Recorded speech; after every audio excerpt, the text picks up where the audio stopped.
আসসালামু আলাইকুম ওয়া রাহমাতুল্লাহি ওয়া বারাকাতুহু। দেশ এবং প্রবাস থেকে যারা আমার এই ভিডিওর সাথে যুক্ত হচ্ছেন বা পরবর্তী যুক্ত হবেন তাদেরকে জানাই আন্তরিক শুভেচ্ছা অভিনন্দন। প্রিয় বন্ধুরা, আজকে সাগর অনেক উত্তাল, দেখেন কি একটা অবস্থা। যেহেতু এখন শীতের মৌসুম বাহায় নেই, দেখেন সাগর অবস্থা প্রায় এখন এরকমই থাকবে 2 থেকে 3 মাস। এই যে দেখেন এখানে ফুড ট্রাকগুলো, এটা হচ্ছে স্টেডিয়াম আর এটা হচ্ছে মানামা মেন শহর। দেখেন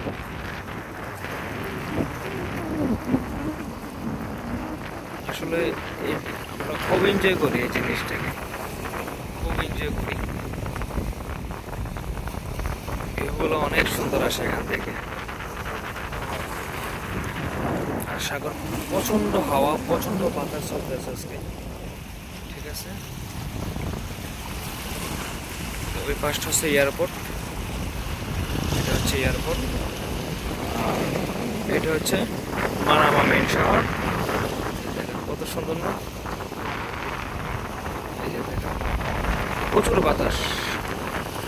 দেখেন সমুদ্রের কি অবস্থা, দেখেন এই যে কত বড় বড় ঢেউ আসতেছে। আসলে এই জায়গাগুলো যদি পাত্র যদি না থাকতো না, তাহলে কি একটা অবস্থা হইতো।